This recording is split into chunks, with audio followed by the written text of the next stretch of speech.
السلام علیکم ناظرین، میں ڈاکٹر سید عرفان اشرف اور میرے ساتھ میرے دوست اور ہمکار ڈاکٹر فیض اللہ جان صاحب ایک دفعہ پھر آپ کی خدمت میں ایک نئے پوڈ کاسٹ کے ساتھ حاضر ہیں۔ اس پوڈ کاسٹ میں ہم بات کریں گے عوامی نیشنل پارٹی کے جو اس وقت کے سینئر منسٹر تھے بشیر بلور صاحب، اس کی جو 2 دن پہلے شہادت کی برسی گزری ہے، اس پہ بات کریں گے کہ آج اور ان دنوں کی صورتحال میں کوئی فرق ہے یا نہیں، اور خاص کر جب ہم بات کریں گے سیکیورٹی پہ خیبر پختونخوا میں، تو جو تیرا میں آپریشن ہے اور اس سے لوگ نکالے جا رہے ہیں وہ بھی اسی کانٹیکسٹ میں آ جائے گا۔ اس کے ساتھ ساتھ ہم بات کریں گے اکراس دا بارڈر افغانستان کی، کہ جو اوور آل یہاں پر جو سیکیورٹی کی سچویشن ہے اور ایک جنگی قسم کی کیفیت ہے ریاستوں کے درمیان، اور پھر اس کا لوگوں کی زندگیوں سے کیا تعلق ہے، وہ بھی آج کے پوڈ کاسٹ کا حصہ ہوگا۔ اور تیسرے اس پہ لیول پہ ہم بات کریں گے کہ جو مٹیریل کنڈیشن بن رہے ہیں یا جو ہماری زندگیوں کے حالات بن رہے ہیں، اس میں ایک نارمل زندگی گزارنے کے کتنے چانسز ہیں، اور اگر ہیں تو کیسے ہیں، اور اگر نہیں ہیں تو ان کے پھر اثرات کیا ہیں ہماری ذہنی حالتوں پہ، تو اس پہ بھی ہم بات کریں گے۔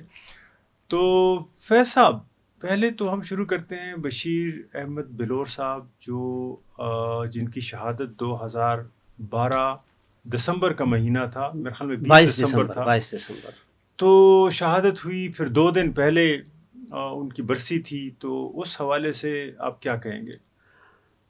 عرفان دیکھیں، بشیر احمد بلور صاحب جس وقت اس کو سوسائڈ بام میں اسیسینیٹ کیا گیا، اس وقت وہ خیبر پختونخوا کے سینئر منسٹر تھے، کیونکہ عوامی نیشنل پارٹی کی حکومت تھی 22 دسمبر 2012 کو، اور یہ ان کی پارٹی کی ایک میٹنگ تھی ڈکھی نال بندی، جو قصہ خانی کے نزدیک ایک علاقہ ہے، وہاں پر ان کی ایک پارٹی کی میٹنگ تھی، اور اس پارٹی میٹنگ کے اندر ایک خودکش بمبار، یعنی جو رپورٹس اس وقت سے اس وقت تک ہیں کہ وہ اندر آیا اور اس نے اپنا جیکٹ جو ہے وہ بلاسٹ کیا، جس میں 7 اور عوامی نیشنل پارٹی کے ورکر جو ہے وہ بھی شہید ہوئے، اور بشیر احمد بلور صاحب کو شدید زخمی حالت میں وہ اسپتال لے گئے، لیکن وہاں پر وہ جانبر نہیں ہو سکے۔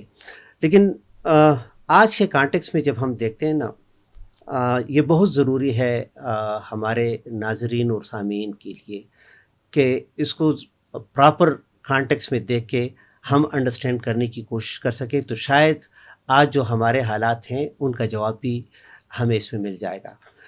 تو دیکھیں، جس دن یہ واقعہ ہوا اسی دن ڈان اخبار کو احسان اللہ احسان، جو کہ ٹی ٹی پی کے اسپوکس پرسن تھے، اور جس کے بارے میں کہا جاتا ہے کہ آرمی پبلک اسکول جو ہے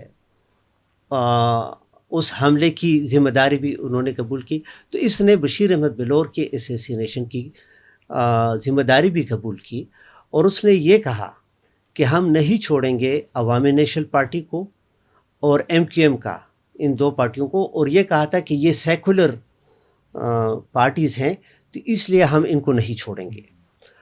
اب دیکھیں نا، بشیر احمد بلور صاحب اور اس کے ساتھ عوامی نیشنل پارٹی کے تقریباً 1300-1400 ورکرز ایکٹیوسٹ جو ہے وہ جان دھو بیٹھے، لیکن جان سے ہاتھ دھو بیٹھے، جان سے ہاتھ دھو نہ بیٹھے، صرف ہاتھ دھو بیٹھے بلکہ نظریہ ہی کھو دیا ان لوگوں نے۔ اگر آپ دیکھیں ہاں جس طرح نہیں، مشال خان کا واقعہ ہوا، تو سیکولر سے انہوں نے اب مجبوراً ایک اور پوزیشن لی ہے۔ ہاں تو لیکن یہ عرفان کے ایک تو یہ کہ میں نے کہا کہ تقریباً 1300 ورکرز، لیکن ورکرز کو ایک طرف رکھیں، اس سے زیادہ جو عوامی نیشنل پارٹی کے ساتھ ہوا وہ یہ کہ بدنامی بھی ان کو دے دی گئی۔ تو کسی اور پوڈ کاسٹ میں بھی میں نے کہا تھا نا کہ سوات کے حوالے سے ایک ٹھپا پشتو کا وہ ایک ہے کہ جس میں کہا تھا کہ دا ملکنڈ پسر تو تھی وے اور ستی وے تو متی نوے مہینہ۔ تو ایک تو اے این پی جو ہے اس کے اتنے ورکر جو ہے ان کو ایلیمینیٹ کر دیا گیا، ٹھیک ہے نا، یہ تو شہید اور یہ وہ کہیں گے، لیکن ایلیمینیٹ کر دیا۔ اوپر سے آج تک اے این پی کو یعنی یہ بدنامی جو ہے اس کی جسٹیفیکیشن بھی دینی پڑتی ہے. میں اس دن امیر حیدر خان ہوتی صاحب، مجھے ویسے ذاتی طور پر بہت پسند ہے امیر حیدر ہوتی صاحب، بڑا ایلوکوینٹ ہے وہ جب بات کرتے ہیں. تو اس کی ایک تقریر سن رہا تھا اور اس وقت مجھے اندازہ ہوا کہ دیکھیں کتنا پریشر ہے عوامی نیشنل پارٹی پر کہ وہ آج بھی جسٹیفیکیشن دیتے ہوئے تھکتے نہیں ہیں. یعنی وہ اس بات کا جواب دے رہا تھا کہ جی ہم پر یہ الزام ہے عوامی نیشنل پارٹی پر کہ جی ہم نے یہ آپریشنز جو ہیں شروع کروائے اور ہم نے مثال کے طور پر ریاست یا امریکہ کی جنگ ہم نے اپنی کاندھوں پہ لے لی. تو وہ باقاعدہ بتاتا ہے کہ دیکھیں پہلا آپریشن 2001 میں شروع ہوا تھا، پھر اس میں کے بعد جو ہے، اور وہ باقاعدہ ان آپریشنز کے نام لیتے ہیں. کہتے صرف سوات والا آپریشن ایسا تھا کہ جس کو ANP نے انیشیٹ بھی کیا تھا. اب یہ میں وہ کہتا ہوں، اور دیکھیں وہ بڑا جینون آپریشن تھا اور اس کے فروٹس بھی ہم نے دیکھے. کہ یعنی یہ وہ وقت تھا کہ سوات مکمل طور پر قبضہ ہو چکا تھا. فضل اللہ اور اس کے کارندوں نے اس پر مکمل اسٹیٹ کی رٹ وہاں پر ختم ہو گئی تھی، اور عوامی نیشنل پارٹی کی خیبر پختونخوا میں حکومت تھی. تو سوات کوئی فاٹا نہیں تھا کہ جو ان کے جورسڈکشن سے باہر ہو.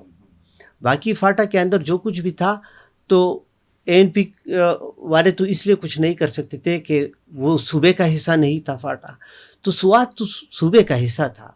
تو اس لیے ANP نے، اور دوسرا یہ کہ ANP نظریاتی طور پر بھی ایکسٹریمزم کے خلاف، یعنی اس کی تاریخ جو ہے وہ عبارت ہے اس چیز سے. اور احسان اللہ احسان نے تو تہمت کی بنیاد پر کہا کہ یہ سیکولر پارٹی ہے، لیکن ANP کے کریڈینشل ہی سیکولر ہیں اور اسی پر ANP کو فخر ہونا چاہیے، اور میرے خیال میں وہ فخر کرتے بھی ہیں. یعنی سیکولرزم کو ہم اس سینس میں نہیں لیتے کہ جس میں اس کو لادینیت کہا جاتا ہے، جماعت اسلامی کا سینس، جماعت اسلامی کا سینس.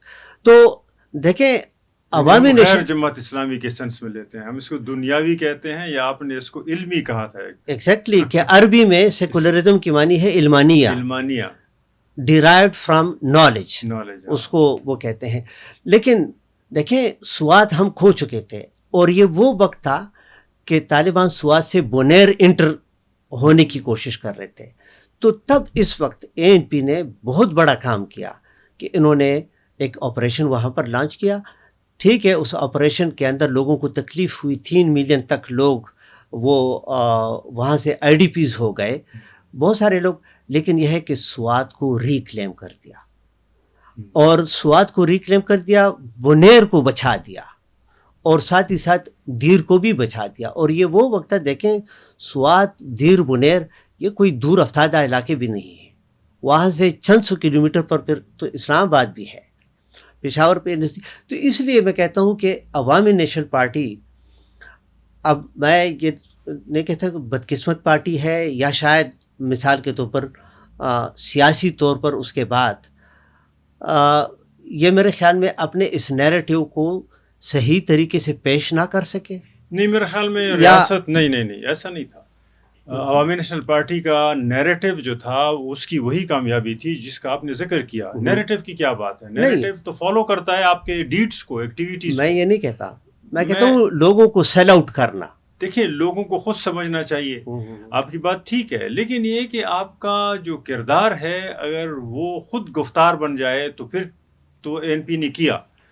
اگر وہ آپریشن بھی کرتے، کامیاب بھی ہوئے، اور پھر وہ ڈنڈورے میں بھی پیٹنا شروع کر دیں، پھر میرے اور آپ جیسے لوگ کہتے کہ دیکھو یار بس ٹھیک ہے نا، آپ لوگوں نے کر دیا، بس ثابت ہو گیا. تو میرے خیال میں لوگوں نے دیکھ لیا کہ وہ کامیاب ہے. لیکن مسئلہ یہ تھا کہ ریاست ANP کے خلاف ہے نا، ریاست سیکولرزم نہیں چاہتی. ریاست جو چھوٹی قومیتوں کے ترجمانی کا دعویٰ کرنے والی سیاسی پارٹیاں ہیں ان کو برداشت ہی نہیں کر سکتی.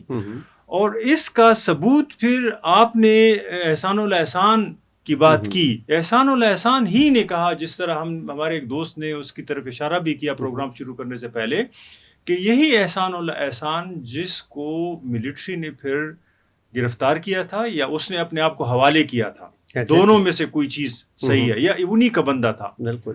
تو جب وہ ملٹری کے پاس تھا پشاور میں کہیں بھی محفوظ جگہ پہ تھا اور حیات آباد میں تھا یا ڈیفینس میں تھا جہاں بھی تھا, تو آپ کو پتہ ہے کہ 1-2-3 سال بعد وہ چھوٹ گیا اور اس نے ایک ٹویٹ کی تھی اور اس ٹویٹ میں اس نے کہا تھا عوامی نیشنل پارٹی کے پرسپیکٹو میں کہ میں تو جو آزادی جو ہے نا مانگ رہا تھا میں نے حاصل کر لی, یعنی میں ملٹری کے چنگل سے آزاد ہو گیا یا مجھے آزاد کر دیا گیا یا چھوڑ دیا.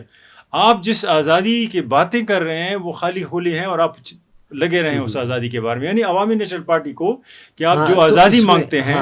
عرفان یہ کتنا پرابلمٹک اسٹیٹمنٹ نا, وہ شخصی آزادی کو آزادی, عوامی نیشنل پارٹی تو شخصی آزادی کے لیے نہیں لڑ رہی نا. دوسرا یہ ہے ایگزیکٹلی. تو احسان اللہ احسان جو ہے وہ, اور اس کے بارے میں ویسے کہا جاتا ہے کہ وہ ٹرکی میں ہے وتھ فیملی ہے, تو ریاست نے اس کو آزاد کیا نا. لیکن میں دیکھیے بات نہیں فیض, یہاں پہ آپ دوبارہ لوگ کہتے ہیں دیکھیں سارا بلیم پولیٹیکل پارٹیوں پہ اسی لیے آتا ہے کہ پولیٹیکل پارٹی پاکستان میں بنائی ہی اسی لیے جاتی ہے کہ اس پہ بلیم آ جائے, اور ہم بڑے آسانی سے پولیٹیشنز کو ساری چیزوں کا ذمہ دار ٹھہراتے ہیں. آپ ضرور ٹھہرائیں, لیکن یہ ضرور دیکھیں کہ ان کے اوپر جو مسلط کیے ہوئے ادارے ہیں, محکمے ہیں, ان کی سیاست ہی اسی میں ہوتی ہے کہ وہ آپ کو پولیٹیشین کو لڑائے اور اس کے بیک پہ وہ سارے انٹرسٹ حاصل کریں. آپ کی بات کے سپورٹ میں وہ ایک کوٹ کر دوں, کوئی نئی بات نہیں ہے. ہمارے ناظرین بھی سب جانتے ہیں ڈان لیکس ایک سکینڈل نکلا تھا, اور جب نواز شریف کی حکومت تھی تو ڈان کی وہ خبر آج بھی موجود ہے, میں نے پڑھی تھی, آپ نے بھی پڑھی تھی. اور سرل المیڈا جو اس وقت میرے خیال میں اسسٹنٹ ایڈیٹر تھے ڈان کے, اور ڈان میں ریگولر کالم بھی لکھتے تھے, اس نے ایک خبر دی تھی, اور خبر یہ تھی کہ جی پرائم منسٹر ہاؤس میں ایک میٹنگ ہوئی. اس میٹنگ میں پرائم منسٹر تھے, اس میں شہباز شریف اس وقت پنجاب کے چیف منسٹر تھے, وہ بھی اسحاق ڈار میرے خیال میں فائنانس منسٹر تھے, وہ پرویز رشید انفارمیشن منسٹر وہ, اور اس میں ISI کے ہیڈ وہ بھی تھے, آرمی چیف بھی تھے. تو اس میٹنگ میں, اور یہ وہ وقت تھا کہ پاکستان کو FATF نے کبھی گرے لسٹ میں رکھتے تھے اور بہت خدشہ اس چیز کا تھا کہ پاکستان کو بلیک لسٹ نہ کر دیا جائے. تو کہتے ہیں ڈان کی اسٹوری کے مطابق کہ اس میٹنگ میں نواز شریف نے اور اسحاق ڈار نے آرمی چیف کو, اس وقت کا جو آرمی چیف تھا, اور ISI کے DG ان کو صاف کہا کہ دیکھیں ہم القاعدہ اور اس قسم کے بندوں کو پکڑ لیتے ہیں, آپ پھر آ کے کہہ دیتے ہیں کہ جی یہ ہمارے اپنے بندے, آپ چھوڑا لیتے ہیں, اور ہم جب پھر انٹرنیشنل فورم پر جاتے ہیں تو ہمارے پاس جواب نہیں ہوتا. تو FATF کی میرے خیال میں فرانس میں میٹنگ ہوئی تھی, پیرس میں, تو کہتے ہیں کہ پھر ادھر ہمیں ڈیفینڈ کرنا پڑتا ہے, اور ادھر جو ہے ہمارے کنٹرول میں یہ چیز نہیں ہے. ہم ان کو یہ اس کا حافظ سعید جو تھا اس کا ذکر ہوا تھا کہ ہم ان کو پکڑ لیتے ہیں, آپ کہہ دیتے ہیں کہ جی یہ ہمارے بندے ہیں, ان کو آپ نے کچھ کہنا نہیں ہے. اب اس بات کو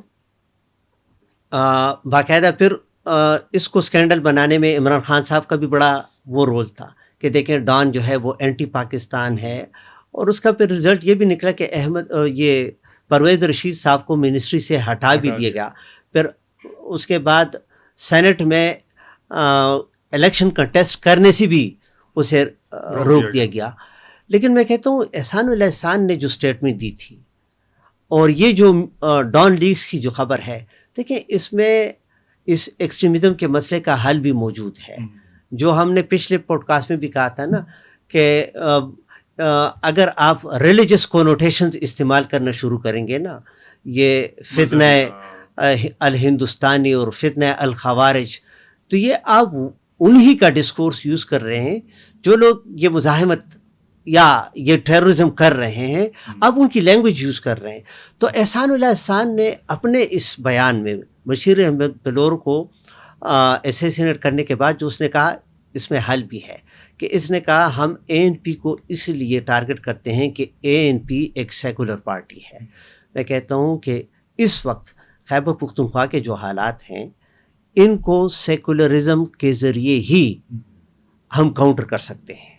بالکل. بجائے اس کے کہ ہم ایک ریلیجس سٹانس لے لیں نا, تو ریلیجس سٹانس جب ہم لے لیتے ہیں تو وہ تو ان کا ٹرف ہے, ٹی ٹی پی کا, افغان طالبان کا, یہ ان کا ٹرف ہے. تو ان کے ٹرف پر ہم ان کے ساتھ نہیں کھیل سکتے, اور ان کے ساتھ کھیلیں گے تو وہی ہوگا. وہ برنارڈ شاہ سے ایسوسیٹڈ ایک بات ہے نا کہ وہ کہتے ہیں کہ آپ سور کے ساتھ لڑائی نہ لڑیں, کیونکہ وہ آپ کو وہ کیا کیچڑ میں کھینچے گا, آپ گندا ہو جائیں گے اور اس کو گندا ہونے میں مزہ آتا ہے سور کو. تو اسی لیے میں کہتا ہوں کہ دیکھیں, اگر آپ نے ایک آئیڈیالوجی کو کاؤنٹر کرنا ہے, یعنی اس وقت یہ کہتے ہیں نا آئیڈیالوجی کو کاؤنٹر کرنا, کہ ہم ایک نیا نیریٹو بلڈ کر رہے ہیں, تو آپ آئیڈیالوجی کو جب کاؤنٹر کرتے ہیں تو اس آئیڈیالوجی کے اندر آپ نے نہیں جانا ہے, آپ نے باہر سے اس آئیڈیالوجی کو انڈرمائن کرنا ہے, اور آپ تب انڈرمائن کر سکتے ہیں کہ آپ کے پاس کمپیٹنگ آئیڈیالوجی ہو. تو آپ کو مطلب کہ آپ ایک نیا تصور یا امیجنیشن تب لا سکتے ایگزیکٹلی ہیں جو آپ وہ کہتے ہیں, کیا باہر سے اس کو. ہاں, تو احسان اللہ احسان نے اس کی نشانی بھی دی تھی. نہیں تو ہم تو مزید انتر جا رہے ہیں. اب دیکھیں احسان اللہ احسان کے بعد طاہر الاشرفی, نیا جو ہے نا ایک نئے فتووں کا دور ہے, اور آئیڈیالوجی کونسل جو ہے اس میں جو لوگ ہیں, تو وہ تو پیغام پاکستان اور اس طرح کے فتوے, اب وہاں سے بھی علماء, افغانستان سے بھی, جو ان کو یہ علماء کہتے ہیں 1000 کے قریب کہتے ہیں انہوں نے جمع کیا افغانستان میں, تو دونوں طرف فتووں کا جو ہے نا بارش ہے. یہاں وہ سے تو ہمارے انڈیپینڈنٹ, وہ تو انڈیپینڈنٹ کلیرکس تھے. تو یہ جو عاصم منیر صاحب بیٹھے ہوئے تھے اور یہ سارے ان کی تعریفیں کر رہے تھے, ہمارے یہ میرا اسلام آباد کنونشن ہال میں تھا یا کہاں پہ تھا, تو یہ بھی انڈیپینڈنٹ اپنے آپ کو کہتے ہیں نا. نہیں, یہ انڈیپینڈنٹ نہیں تھے. لیکن عرفان, وہی اچھا ہوا آپ نے افغانستان کا ذکر بھی کیا ہے. اب دیکھیں نا افغانستان, لیکن میں تھوڑا سا افغانستان کی طرف نہیں, میں اس کے ساتھ کنیکٹ کرتا ہوں, وہ الگ ادھر ہم جائیں گے. دیکھیں افغانستان میں بھی یہی غلطی دہرائی جا رہی ہے کہ ابھی جو انڈیپینڈنٹ کلیرکس کی بات کر دی گئی نا, تو ساتھ میں یہ بھی ہو رہا ہے کہ افغانستان کے اندر ریجیم چینج کی بات ہو رہی ہے.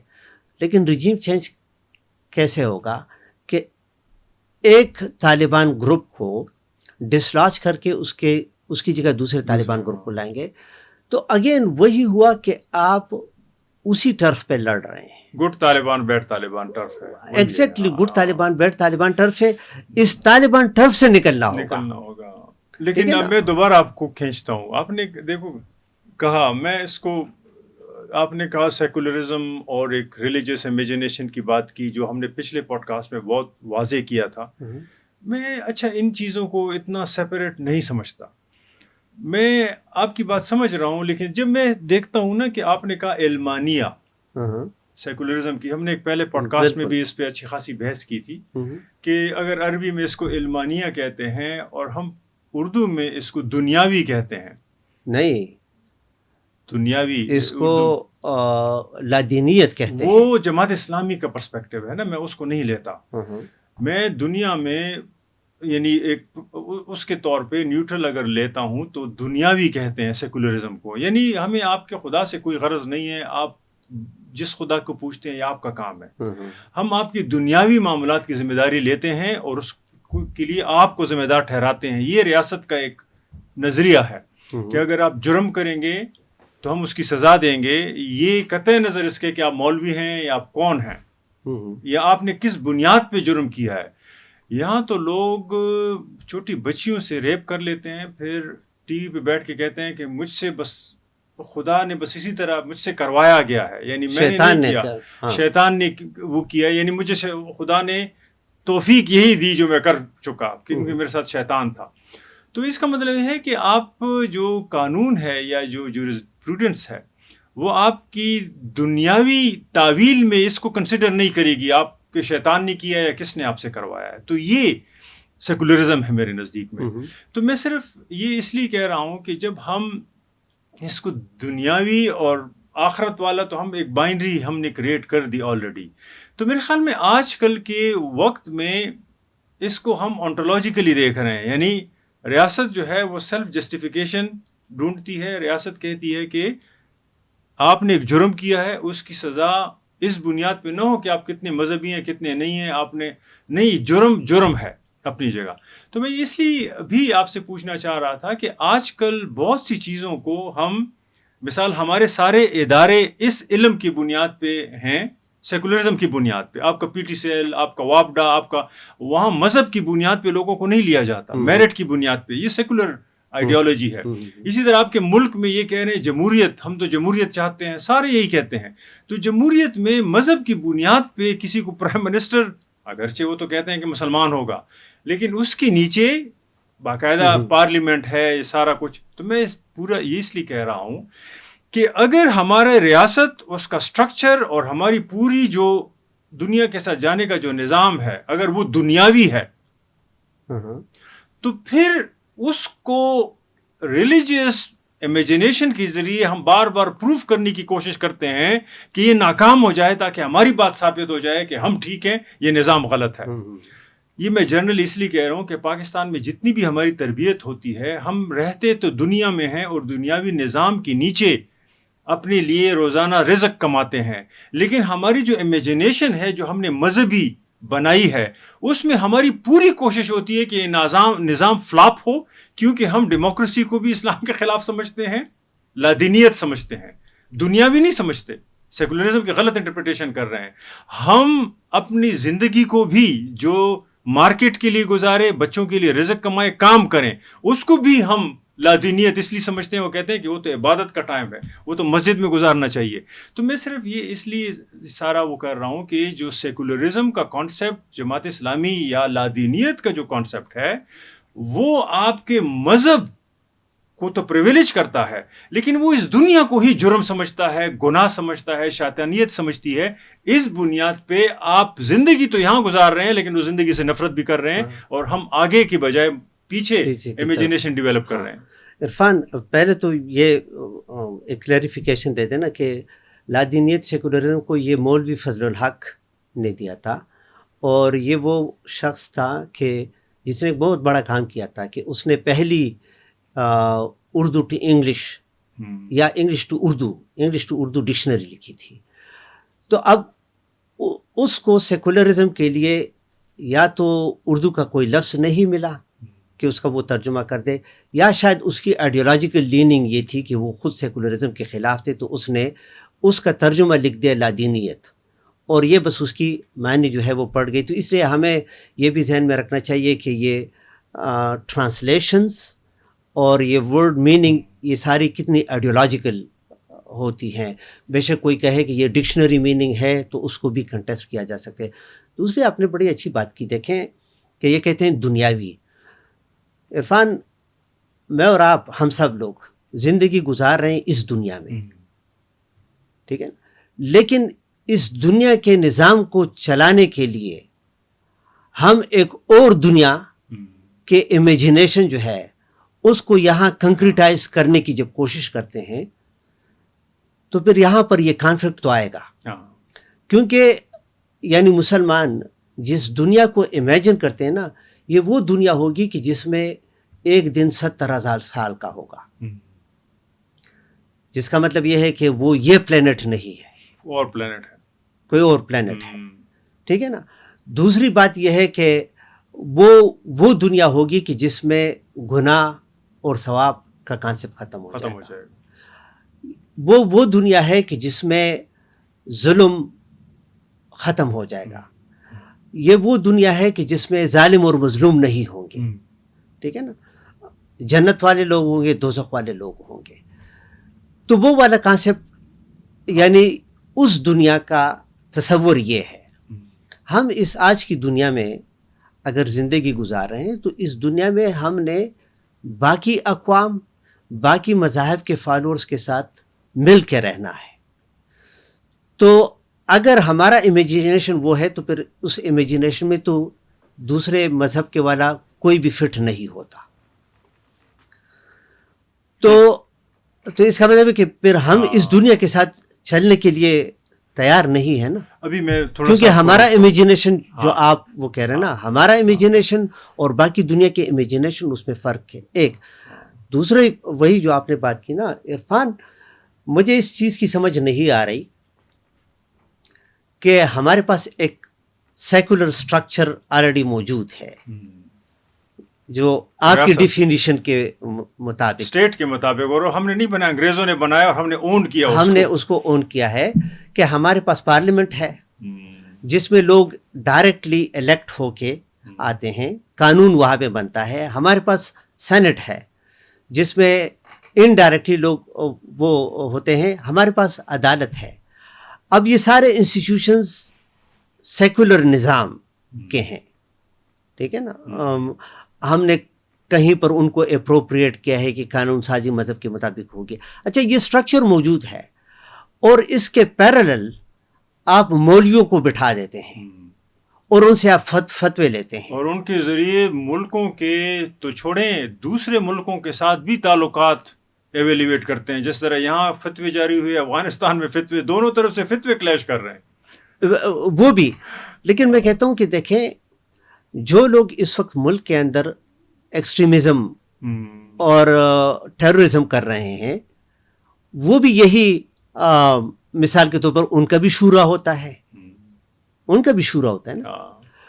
ان کے شورے میں بھی وہ کہتے ہیں کہ قرآن و سنت کے حوالے سے کی روشنی میں ہم نے یہ فیصلے کیا کہ جی ریاست کے خلاف یہ جنگ جو ہے، یہ جہاد ہے، یہ جائز ہے. ادھر آپ بھی ایک شورا بٹھا دیتے ہیں اور وہ بھی اچھا دونوں ڈیرائیو کرتے ہیں اپنی میننگ ایک ہی ریلیجن سے، ٹھیک ہے نا، ایک ہی ریلیجن سے. تو کیا آپ عوام میں ایک کنفیوژن پیدا نہیں کر رہے؟ اور دوسرا سب سے بڑا مسئلہ یہ کہ آپ ایک طرف کہتے ہو کہ جی یہ ایکسٹریمزم ایک بہت بڑا مسئلہ ہے جو ریلیجن کی غلط انٹرپریٹیشن کر کے سامنے آیا ہے. اب اس کو آپ کاؤنٹر کرتے ہیں اگین ایک ریلیجس نیریٹو کے ذریعے یا ریلیجس ڈسکورس کے ذریعے. تو دیکھیں، یہ تو وائرس کے ساتھ ایسا ہو سکتا ہے نا کہ پولیو کے وائرس کو پولیو ہی سے کاؤنٹر کیا جاتا ہے، لیکن اس کے ساتھ ایک پروسیس کیا جاتا ہے. تو میں کہتا ہوں کہ ایک تو بذات خود آپ اس سٹرکچر کو ڈی لیجیٹمائز کر رہے ہیں، جس سٹرکچر کو قومی اسمبلی، سینٹ، صوبائی اسمبلی، عدالت، یہ نام ہیں جن کے، ان سب کو آپ ڈی لیجیٹمائز کر لیتے ہیں جب آپ اتنے سارے مولویوں کو اکٹھا کر کے. بے شک ٹھیک ہے، آپ مشورہ سب سے کر لیں، لیکن ان سے ایسے فیصلے لینا کہ وہ پھر پالیسی کا حصہ بنے. اور آپ کہتے ہیں کہ یہ پاکستان کا نیریٹو ہے، یعنی پاکستان کا نیریٹو کبھی یہ کہتے ہیں نا اسلامی نظریاتی کونسل جو ہے انہوں نے بنایا، کبھی کہتے ہیں کہ یہ مولوی نے بنایا. بھائی یہ پارلیمنٹ کس چیز کے لیے ہے؟ آپ کا نیریٹو یہاں پر بنے گا. اور آخری بات میں کہتا ہوں پیار آپ کہ ایک ہم اس کی کلیریفیکیشن بھی دے دیں کہ عرفان کسی بھی کتاب کے اندر نیریٹو کی ڈیفینیشن یہ نہیں ہے کہ یہ بیانیہ ہے. انہوں نے اس کا بھی سیکولرزم کی طرح غلط ٹرانسلیشن کر کے اس کو انڈرمائن کر دیا.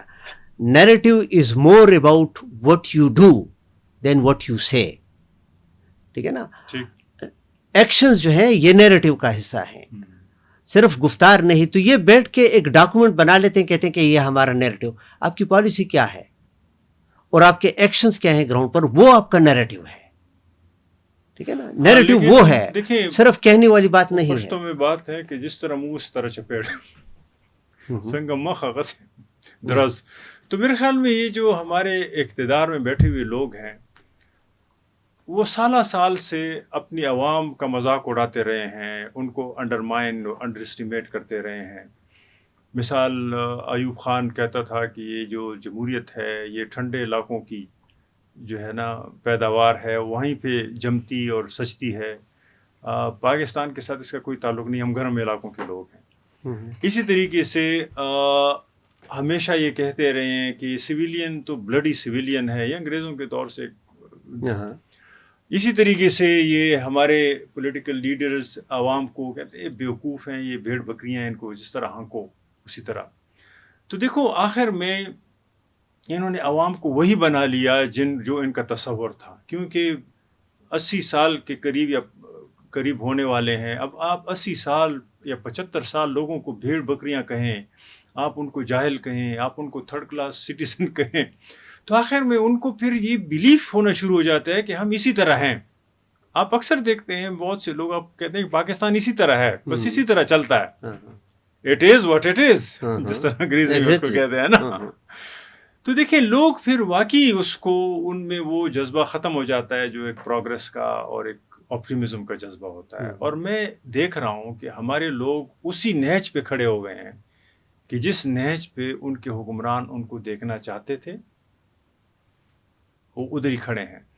تو جو آپ بات کر رہے ہیں کہ جمہوریت, آپ بات کر رہے ہیں اداروں کی, آپ بات کر رہے ہیں پولیٹیکل پارٹیز کی, ان سب چیزوں کی ہم بات کر رہے ہیں, تو لوگوں کو اگر آپ دیکھیں وہ بالکل اس نظام کو جو اس کے لیے جس نظام کا ان کو ایک بھرپور حصہ ہونا چاہیے تھا, اون کرنا چاہیے تھا, اور یوز کر کے اپنی زندگی بدلنے کا ذریعہ سمجھنا چاہیے تھا, وہ گزشتہ 70-80 سالوں میں انہی لوگوں کے لیے ہو گیا ہے کہ جو یہاں پر اب قابض ہیں, چاہے وہ ملٹری کے لوگ ہوں, چاہے بیوروکریسی ہو, چاہے پولیٹیشین ہو, اور نیچے لوگ سمجھتے ہیں کہ یہ انہی کے لیے ملک تھا اور انہی کے لیے رہے گا. مثال ریاست کو کے ساتھ نہ آپ ایسوسیٹ کرتے ہیں اپنا آپ, نہ میں کرتا ہوں, کیونکہ ریاست ہمارے ساتھ ایسوسیٹ نہیں کرتی. لیکن ریاست تو چھوڑیں, اگر ڈیموکریسی کو بھی میں اپنے ساتھ ایسوسیٹ نہ کروں ایز اے مارجنلائز طبقہ, بالکل ایز اے کامن مین, کیونکہ جمہوریت کی روح تو سیاست ہے, اور سیاست کی روح تو الائنسز اور خدمت کرنا ہے. لیکن جس ملک میں ایسی پارٹی ہو کہ جو یہ کہے کہ باقی سارے کرپٹ ہیں, ہم ٹھیک ہیں اور ریاست ٹھیک ہے, ہم کرپٹ لوگوں کے ساتھ نہیں بیٹھیں گے, ہم ریاست کے ساتھ بات کریں گے, کیونکہ ہم ہی ایک صحیح صاف پاک لوگ ہیں جس کو اقتدار میں آنا چاہیے. تو اس کا مطلب یہ ہے کہ, اور وہی سب سے پاپولر پارٹی بھی ہو, اس کا مطلب یہ ہے کہ ہم نے کہیں پر سیاسی بصیرت کو, وہ کہتے ہیں نا through water with a tub, through the baby with a tub water, تو ہم نے بیبی کو بھی ٹب واٹر کے ساتھ پھینک دیا ہے. تو میں یہ اس لیے آپ سے پوچھنا چاہ رہا تھا کہ آپ جب اتنے بڑے بڑے افکار یہاں پہ لے آتے ہیں, ارے وہ جو دیکھنے والے لوگ ہیں ان کا نہ جمہوریت پہ یقین ہے اور نہ سیاست پہ, ان کا یقین صرف ریاست پہ ہے, کیونکہ اس وقت 70% لوگوں کے روزگار اور بقا کا ذریعہ ریاست ہے. ڈائریکٹ IMF سے پیسے لیتی ہے, $3-4 بلین ان کو ریمیٹانسز ملتے ہیں, کچھ PIA بیچ دیا, کچھ ابھی PTCL اس سے پہلے بیچا, ابھی وابڈا بیچ دیں گے بجلی, کچھ باہر ایسٹس بیچ دیے, ایک سال گزار رہے ہیں, کچھ کانٹریکٹس سعودیہ سے لے لیے, کچھ ابھی میرے خیال میں فلوریڈا میں ہمارے ملٹری چیف بیٹھے ہیں, وہ سودا تو اپنی انسٹیٹیوشن کے لیے, اپنے محکمے کے لیے وہ سودا کر لیں گے. تو یہ سودوں اور کانٹریکٹس پہ یہ ملک چل رہا ہے, ملیٹنسی پہ چل رہا ہے. یہی ملیٹنسی تو دنیا میں ایک پیداوار ہے جو آپ ان کے ہاتھ سے چھیننا چاہتے ہیں. یہ مولوی نہ ہو تو یہ ملیٹنسی نہ ہو, یہ ملیٹنسی نہ ہو تو یہ پورا جو کاروبار, تو آپ پاکستان کو مزید پیچھے دھکیلنا چاہتے ہیں. عرفان بات تو آپ کی ٹھیک ہے, بات آپ کی ٹھیک ہے نا. ہاں, اور دیکھیں میں جو کہنا چاہتا ہوں میں یہ ہوں کہ ابھی بھی آپ امیجز دیکھیں, جو ایکسٹریمسٹ ہیں جو ریاست کے خلاف لڑ رہے ہیں نا, انہوں نے جو جھنڈا اٹھایا ہوتا ہے وہ بھی مذہبی ہوتا ہے, اس کے اوپر لکھا ہوا ٹھیک ہے نا, وہی کہ حضور صلی اللہ علیہ وسلم جو ہے ان کا وہ سٹیمپ اللہ محمد رسول, وہ اس پہ لکھا ہوتا ہے. ان کو کاؤنٹر کرنے کے لیے ریاست کے جو فوجی لڑ رہے ہوتے ہیں, ان کی گاڑیوں پہ لکھا ہوتا ہے اللہ اکبر, اور پولیس کی گاڑیوں پہ کوئی اس طرح اسٹیٹمنٹ ہوتا ہے کہ وقت شہادت ہے آیا, یعنی پہلے سے نکلتے ہی بس شہادت کے لیے میدان کارزار بن گیا. میں اب یہ کہتا ہوں کہ دیکھیں یہ امیجنیشن کو یہ ڈسٹارٹ کر رہے ہیں نا لوگوں کی تصور کو جو جس کی آپ بات کرتے ہیں, کہ دیکھیں اس طرف بھی ایک ریلیجس سلوگن ہے, ایک ریلیجس جھنڈا ہے, اس طرف سے بھی ریلیجس جھنڈا اور ریلیجس نعرہ. تو آپ نئے جنریشن جو ہے وہ اس کو کیا دے رہے ہیں کہ ہم کس طرف جا رہے ہیں؟ جو آپ کہتے ہیں نا کہ ہم اپنے آپ کو جمہوریت کے ساتھ وہ آئیڈینٹیفائی نہیں کر پا رہے, میرے خیال میں سیریسلی اس پر سوچنا ہوگا. پاکستان نے دیکھیں عرفان کسی نہ کسی لیول پر اس پر بات ہوگی کہ مذہب کا نام یوز کرتے ہوئے پاکستان تو بنا لیا آپ نے, ٹھیک ہے نا, کیونکہ جناح صاحب جو ہے ان کا وہ یہ تھا کہ مسلمان ایک الگ قوم ہے, ہندو ایک الگ قوم ہے, ہم ایک ساتھ نہیں رہ سکتے. ٹھیک ہے, اس سلوگن کے ساتھ آپ کہتے ہیں کہ آپ نے مقدمہ لڑا اور آپ نے پاکستان بنا لیا. تو جب بنا لیا پھر اس کے بعد اس سلوگن کو ایک طرف رکھ لیتے ہیں, ٹھیک ہے نا, کیونکہ جس مقصد کے لیے یہ سلوگن آپ نے یوز کیا تھا وہ سلوگن جو ہے اس نے وہ کام کر دیا. اب اس کے بعد چونکہ پاکستان جب بن گیا تو پاکستان میں آپ کو دیکھنا چاہیے تھا کہ ایک تو یہاں پر سارے ایک مذہب والے لوگ نہیں رہ رہے. دوسری بات یہ ہے کہ اس میں جن کو آپ صوبے کہتے ہیں یہ مختلف اقوام ہیں, ٹھیک ہے نا. بیچ میں کاٹنا چاہتا ہوں آپ کو. ہاں آپ آئیڈیالوجی میں چلے گئے اور ایتھیکل اس میں چلے گئے. میرا نہیں خیال کہ لوگ اس میں انٹرسٹڈ ہیں. وہ سمجھتے ہیں لوگ, ہمارے دوست, ہمارے سامعین, کہ وہ ہم سے زیادہ باخبر ہیں اس پہ. میں صرف یہ کہہ رہا ہوں کہ میں نے بھی جو بات کی میں نے آدھی بات کی. یعنی میں نے کہا کہ لوگ جو ہیں وہ جو امیجنیشن اور تصور لا رہے ہیں دنیا میں سیاست کا, وہ چاہتے تو مذہب ہیں, مذہبی آخر میں ہر شخص جو دیکھنے والا ہے وہ اس دنیا کے لیے تیاری کر رہا ہے. لیکن اس دنیا کے سٹرکچر میں بھی رہنا چاہتے ہیں کیونکہ دو وقت کی روٹی کمانا چاہتے ہیں. تو امیجنیشن تو وہ ادھر والا ہے, لیکن زندگی یہاں پہ بڑے جو ہے نا پھر یہ آفس میں جائے نماز بچھائیں گے اور پھر وہاں تراویح بھی پڑھیں گے اور پھر وہاں پہ جو ہے نا نماز کے لیے 2-2 گھنٹے کے وقفے بھی کریں گے. سارا انہوں نے سلسلہ ان کو پتہ ہے. لیکن ایشو یہ ہے کہ اس طریقے کے ساتھ آپ دنیا کے ساتھ چل نہیں سکتے. دنیا جتنی انٹینس ہوتی جا رہی ہے. اس میں ایک مثال دے دوں آپ کو, مثال دیں, لیکن ہم پھر اگلے اس میں جائیں گے. نہیں, جو آپ کہہ رہے ہیں اس کو ایک مثال سے ہم ایکسپلین کر سکتے ہیں. اچھا, کہ آپ جو کہنا چاہتے ہیں نا وہ یہ ہے کہ ایک انڈیویجول ہے, وہ کیچڑ کے اندر کھڑا ہے اور انڈیویجول میں تمام جینڈر کا وہ جو بھی ہے, لیکن اس کا سر جو ہے وہ چھت میں سے ہو کے ایک سبزہ زار اس کو نظر آتا ہے. اب دیکھیں نا, وہ جو دیکھتا ہے اور وہ جہاں پہ کھڑا ہے اس کے پاؤں جہاں پر ہے, ان دونوں کے درمیان ایک ٹوٹل ڈسکنیکٹ ہے. اس کے پاؤں جو ہے وہ کیچڑ میں ہے اور اس کی آنکھیں جو ہیں وہ دیکھ رہی ہیں ایک سبزہ زار کو. تو دیکھیں تو ایک ڈیزوننس پیدا ہوگا. ڈیزوننس کو پتہ نہیں اب اردو میں ہم اس کو کیا کریں گے, اس لا تعلقی پیدا ہوگی, ہاں, تصادم. اور دیکھیں ایک ہی جسم کے اندر, ایک ہی پرسنالٹی کے اندر ایک تضاد کہ وہ امیجن کچھ اور کر رہے ہیں.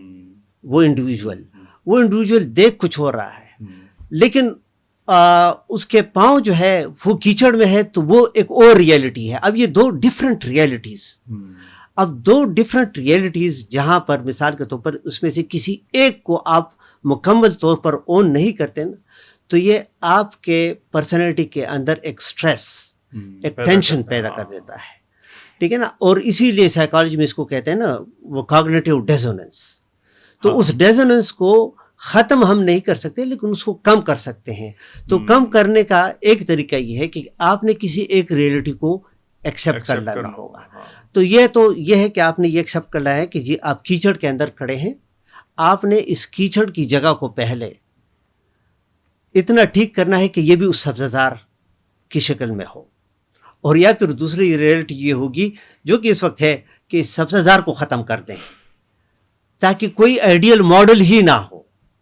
تو اس وقت جو جنگ جاری ہے نا وہ یہی ہے, کیونکہ اس دنیا, مثال کے طور پر جو آپ نے کہا نا کہ ہماری امیجنیشن اس دنیا کی نہیں ہے, تو اس لیے اس دنیا کو اتنا بگاڑ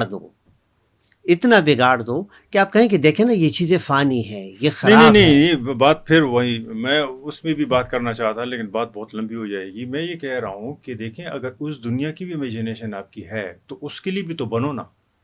وہ تو اس کے لیے بھی نہیں بن رہے. آپ افغانستان آپ کے سامنے ایک مثال پڑھ لیا ہے نا. نہیں ایسے اتنا یہ کلمہ شہادت سے کافی نہیں ہے, یہ فیض کافی نہیں ہے. آپ نے خود ہی پہلا کہا کہ اس دنیا میں نہ برائی ہے نہ جو ہے نا وہ ساری دنیا خوشی ہے سب کچھ. یہ دنیا بہت ڈفرینٹ ہے, اس کے تقاضے ڈفرینٹ ہے. آپ ایسا نہیں کر سکتے کہ اس دنیا میں رہ کر اس دنیا کا امیجنیشن. یہ دیکھیے اس دنوں ایک مناظرہ تھا جاوید اختر کا, نہیں جاوید اختر جو انڈین ایک فلم رائٹر ہیں, اور اس کے ساتھ ایک مفتی صاحب تھے, ایک مولوی تھا, اور لوگ یہاں پہ طبلے بجا رہے ہیں, بغلے بجا رہے ہیں کہ انہوں نے, آپ ان مناظرے کو دیکھیں, یعنی آپ نہ جاوید اختر جیتا ہے اور نہ ہی مفتی جیتا. مناظرہ کوئی جیت نہیں سکتا, اور مناظرہ کبھی جیتا جا ہی نہیں سکتا. مناظرے کے درمیان حقیقت چھپی ہوتی ہے. اگر آپ یہ سمجھتے ہیں کہ ایک جیت گیا تو اس کا مطلب ہے کہ آپ دوسرے کے آرگومنٹ سے پہلی تہو کر رہے ہیں, اور آپ کہہ رہے ہیں دوسرے کا آرگومنٹ غلط ہے. یہ جو ہے نا زیرو سم گیم بن جاتا ہے. لیکن سارے لوگ خوش ہیں اس پہ کہ مناظرہ جیت گیا. میں صرف یہ کہہ رہا ہوں, آپ کو تو ہم نے کہا کہ سیکولرزم اگر یہاں پاکستان میں مسئلہ ہے, لوگ سمجھتے ہیں کہ ان کی ضروریات نہیں پوری کر سکتا, دنیاوی سوچ ان کی ضروریات میں نہیں پوری کر سکتا, تو اکراس دا بارڈر افغانستان میں تو اسی مذہبی امیجنیشن کے نیچے ایک ریاست آئی ہے, تو کیا وہ ضروریات پوری کر سکتی ہے؟ اس کو بھی اسی طرح امریکن ڈالر کی ضرورت ہوتی ہے, جو سیکولر, اگرچہ وہ لگتا ہے ان گاڈ وی ٹرسٹ, لیکن اسی سیکولر مشینری سے آتے ہیں. انہوں نے صرف ان کو دھوکہ دینے کے لیے. لیکن دوسری طرف اسی پاکستان کو بھی IMF سے پیسے آتے ہیں. تو دیکھیں دونوں رخ اگر آپ دیکھیں, جو جمہوریت کا حال کیا ہوا ہے ہم نے, وہی بھی اسی انٹرسٹ سودی نظام سے پیسے آتے ہیں, اور جو افغانستان میں مذہب کے نام پہ, مذہب کے تصور کے نیچے جو انہوں نے, اسی کو بھی وہی. لیکن دونوں جو ایکسٹریمز ہیں, اس میں غزہ پیدا ہو رہا ہے, اس میں بلوچستان پیدا ہو رہا ہے, اس میں خیبر پختونخوا پیدا ہو رہا ہے.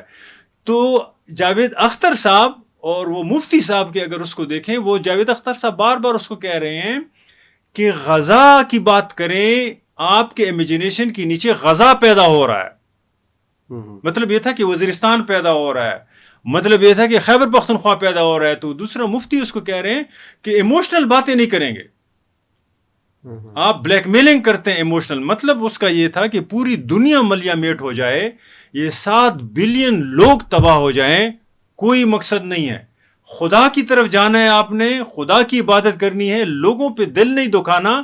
کیونکہ اگر آپ کمزور ہو گئے اور لوگوں پہ آپ نے رحم کھانا شروع کیا, تو اس کا مطلب یہ ہے کہ آپ بڑے مقصد کو آپ نے اگنور کر دیا, جو اس دنیا میں حوروں کا مقصد ہے, اس دنیا میں خدا کو خوش کرنے کا مقصد ہے, وہ سارا مقصد. تو میں صرف یہ کہنے کی کوشش کر رہا ہوں, کچھ لوگ کہیں گے کہ اس کا مقصد یہ تھا کہ خدا ہے یا نہیں ہے, لیکن خدا کے کانسیپٹ کے پیچھے بھی یہی دونوں دنیاؤں کا ایک کانسیپٹ ہے.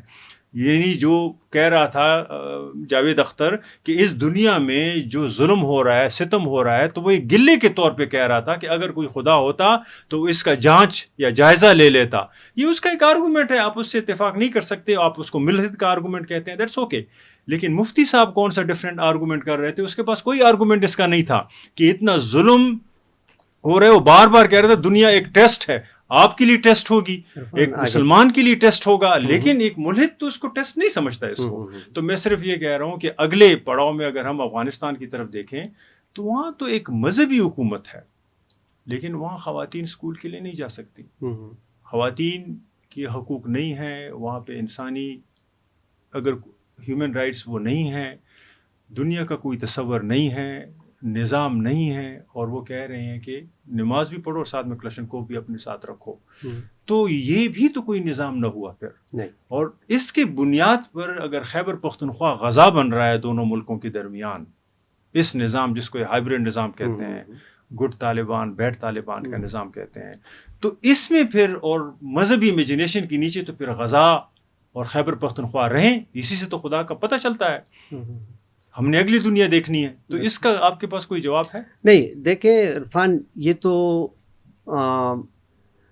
کارل مارکس کی بات کو توڑ مروڑ کر پیش کیا جاتا ہے نا, کہ اس نے کہا کہ جی ریلیجن جو ہے یعنی مذہب یہ افیوم ہے, اوپیم. حالانکہ اس کا کانٹیکس یہ تھا کہ اس نے کہا تھا کہ جی جس طرح کسی انسان کو جسمانی تکلیف ہوتی ہے تو اس جسمانی تکلیف کے فیلنگ کو کم کرنے کے لیے اس کو اوپیم دیا جاتا تھا.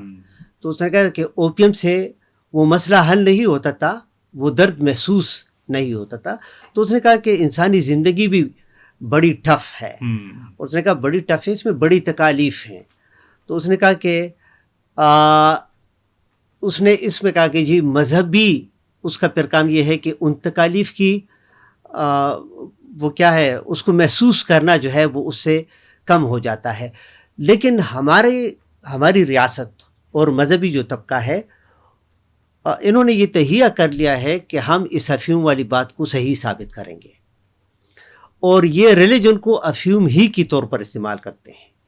یعنی مثال کے طور پر دیکھیں, لوگ جو ہے ان کے بچے بھوکوں مر رہے ہیں, ٹھیک ہے نا.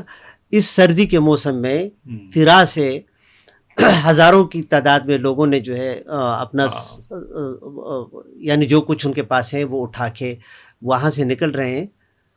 اوپر سے جا کے ہمارا مذہبی طبقہ ان کو یہ کہے گا کہ جی اپنے اعمال پر فوکس کریں, یہ ہمارا جو ہے وہ ٹیسٹ ہے, یہ ہمارا امتحان ہے, یہ ہمارا.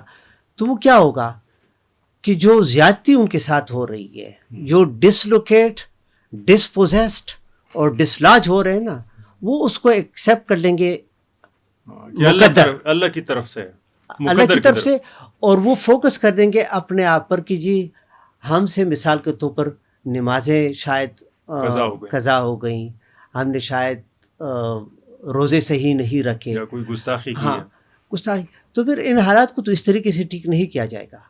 تو اس لیے میں کہتا ہوں کہ کارل مارکس کو تو توڑ مروڑ کے پیش کیا جاتا ہے نا, لیکن یہاں پر ریاست اور مذہبی طبقہ یہ بالکل اس ریلیجن کو افیوم ہی کے کیٹیگری میں یا اسی فارم میں لوگوں کو سرو کرتے ہیں.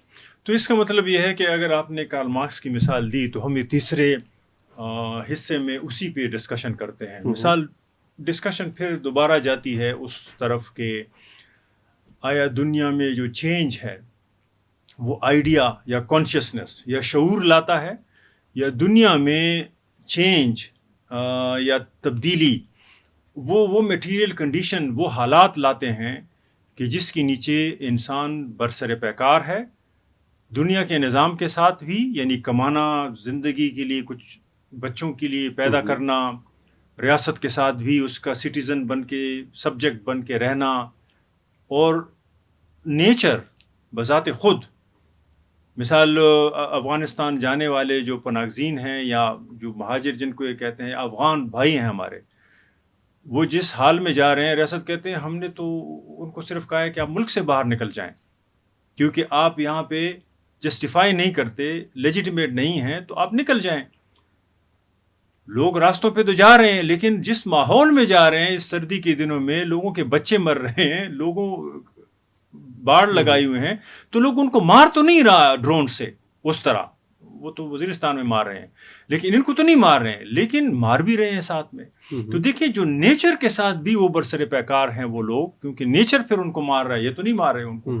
تو میں یہ اس لیے کہہ رہا ہوں کہ جو ایک مولوی صاحب اور اس کے امیجنیشن نے, اور جو مفتی صاحب ہیں, اور جس کی طرف میں نے مناظرے کی بات کی, پورا مناظرہ لگا ہوا ہے اس پہ کہ بس خدا کو مانو اور باقی مسائل خود بخود حل ہو جائیں گے.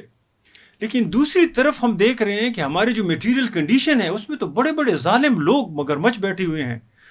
وہ بلیک کا کاروبار کرتے ہیں, وہ نان کسٹم پیٹ کا کاروبار کرتے ہیں, وہ افیوم کا کاروبار کرتے ہیں, وہ آپ کے پورے اسمبلیز کو خرید لیتے ہیں, وہ پالیسیز بناتے ہیں, پوری دنیا کے ساتھ آپ کے بیک پہ چلا رہے ہیں. تو آپ کو مذہب کے نام پہ افیوم دے دیتے ہیں, اور وہ آپ مناظرے دیکھتے رہتے ہیں, آپ یوٹیوب دیکھتے رہتے ہیں, اور اگر کوئی کہے کہ انسانیت, وہ مذہب وہ ہے جو انسانیت کی خدمت کرے, آپ اس کا مذاق اڑاتے ہیں اور کہتے ہیں یہ ناکام ہو گیا, اس کو ہم نے ڈیفیٹ کر دیا. لیکن دوسری طرف جو آئیڈیا آپ نے خدا کے پرسپیکٹو میں لایا ہے, تو پھر مولوی حضرات تو میٹیریل کنڈیشن کو اگنور نہیں کرتے, وہ تو سمجھتے ہیں ان کی زندگی تو آگے جا رہی ہے, لیکن میں اور آپ میٹیریل کنڈیشن کو کنسیڈر نہیں کرتے اور کہتے ہیں خدا کی طرف سے ہے. تو میرے خیال میں مقصد تو پورا کر رہے ہیں.